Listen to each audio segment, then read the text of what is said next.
Fala pessoal, aqui é Alexandro Sales da Verdana Tech. No vídeo de hoje nós vamos ver rapidamente não é bem um problema, é uma necessidade que as pessoas têm aí apresentado nos fóruns, né, nos grupos. Então a gente resolveu gerar esse conteúdo aqui para colocar na nossa IA, né, na Vera, e então dar um apoio à comunidade. O problema é simples. Quanto de espaço o meu GLPI ocupa? Então a gente vai ensinar basicamente como entender, né? Como entender isso e como descobrir essa informação. Vou abrir aqui rapidamente o meu terminal de comandos. Eu tenho aqui um GLPI instalado, localhost, né? Tá nesse computador, meu desktop, e tenho aqui o caminho dele, ele tá lá no diretório raiz na pasta GLPI. O GLPI, ele ocupa basicamente existem duas características, vamos dizer assim, que ocupam espaço em disco, que é exatamente o que a gente está falando aqui. O primeiro espaço que ele ocupa é justamente com relação aos arquivos do próprio GLPI e anexos que a gente vai colocando nos chamados. Então, como é que eu vou usar, como é que eu vou, artifício eu tenho para descobrir, vamos supor que eu estou num servidor Linux, né, que só tem o terminal, não tenho como navegar entre os arquivos, né, não tenho um gerenciador de janela para eu descobrir o tamanho disso, né? Então, como é que eu vou saber o tamanho de arquivo ocupado pelo GLPI? Simples, é o comando do Linux. Esse comando já é nativo do shell, ele chega, qualquer distribuição que você instala, ele já existe, e é basicamente o seguinte, você primeiro precisa saber onde é que está instalado o teu GLPI. Como nesse caso eu já sei, né? Eu vou dar do-csh, que é o parâmetro para mostrar de forma humanizada, né? Pra gente esse H aqui, para não mostrar em bytes, bits e tudo mais. A gente vai mostrar em megabyte, em gigabyte, dependendo da tua base, o próprio programa do vai fazer a conversão e te mostrar da melhor forma possível.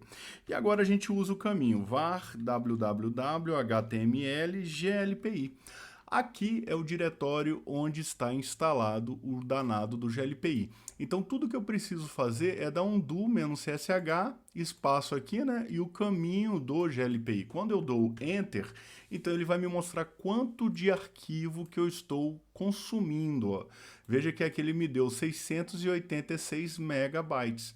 Então esse é o caminho total do diretório GLPI. Mas aqui ainda não é contemplado o banco de dados do GLPI. O banco de dados MySQL, MariaDB, Percona e tal, eles vão ficar onde? Os seus arquivos de dados para você saber o tamanho dessa base sua em disco, né? Eles vão basicamente ficar aqui, ó. Já vou dar o comando do-csh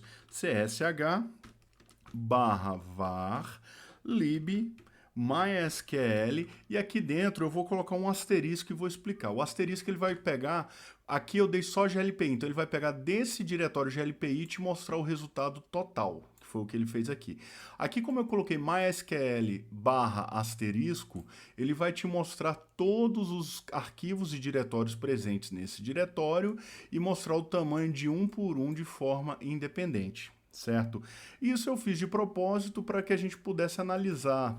Olha só, eu tenho dois arquivos aqui. O que acontece? Para cada base de dados existente no MySQL, se eu digitar aqui, ó, MySQL, entrar e der um show database para ele listar todas as minhas bases de dados, vocês vão ver que ele vai listar as bases padrões, né, que é Information Schema e Performance Schema, e a própria MySQL.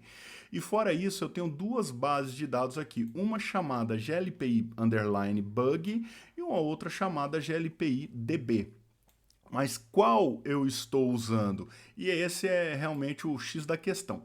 Voltando ainda aqui ao MySQL, se vocês observarem aqui, ele listou ambas bases para mim, porém, uma tem 132 megabytes e a outra tem 385 megabytes. Mas qual que eu estou usando nessa instância Verdana aqui, ó, que eu estou? Isso aí a gente vai descobrir da seguinte forma. Deixa eu dar um kit aqui, só para a gente fechar isso aqui, ó, 132 ou 385, o que que acontece? Dentro desse diretório, ele vai criar um diretório para cada base de dados. Então, aqui eu tenho um diretório GLPI bug e GLPI DB. Ambas são bases de dados totalmente distintas. E só para complementar esse assunto que a gente está aqui, eu vou mostrar agora como é que eu descubro qual base que eu estou usando. O que acontece? Se eu der um Nano, o Nano é um editor de texto, tem o VI, tem o Vim também, né, que é uma extensão do VI. O Nano é um dos mais simples, eu gosto de usar ele porque na questão de dar aula, como você não está ensinando editor de texto, usar um editor de texto simples é mais fácil para o aluno. Então vamos lá, nano barra var www html glpi. Dentro do diretório glpi existe o diretório config, a gente já falou dele nos vídeos, né, de upgrade, de instalação e tudo mais. Dentro desse config, eu tenho uma pasta chamada config underline, um arquivo, desculpa, chamado config underline db.php. Quando a gente instala o GLPI, informa lá a credencial de banco de dados, o que o GLPI faz é justamente criar esse arquivo aqui com a configuração. Veja aqui que ele coloca dbhost, localhost, ou seja, o banco de dados está nessa mesma máquina que eu estou mostrando para vocês. dbuser é o usuário GLPI, ou seja, ele está usando uma credencial chamada GLPI. E dbpassword é a senha de 1 a 6. Veja que ela fica salva em modo texto. Isso é uma característica de aplicações em PHP, né? Ao invés de salvar um hash aqui, alguma coisa, eles sempre fazem isso, salvam em texto. É um problema de segurança? Pode ser. Por isso que existem algumas questões de segurança a serem tratadas aí na implantação de um serviço como o GLPI. Mas não é o foco desse vídeo.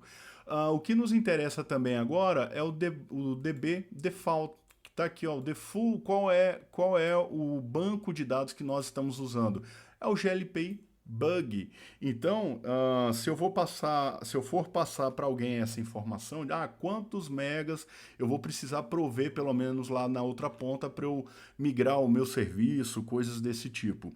Então eu dou aqui um du-csh barra var barra lib barra MySQL e aqui eu vou ter o diretório glpi underline bug, que é o cara que eu estou usando, ou seja, 132 megas, mais um du barra o caminho do meu GLPI, que é var www html glpi.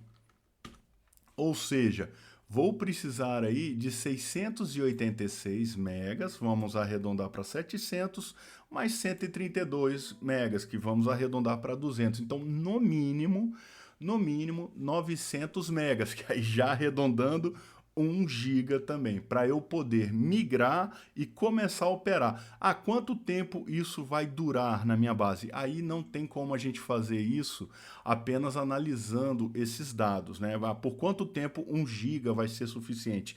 Não tem uma fórmula redonda para isso.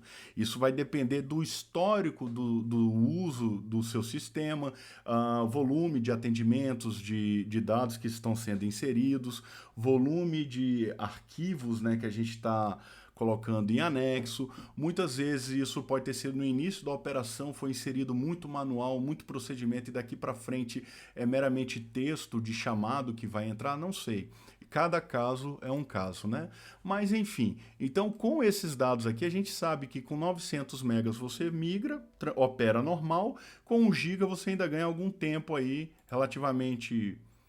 não sei, eu acho que não dá nem para a gente citar se é muito ou pouco, né?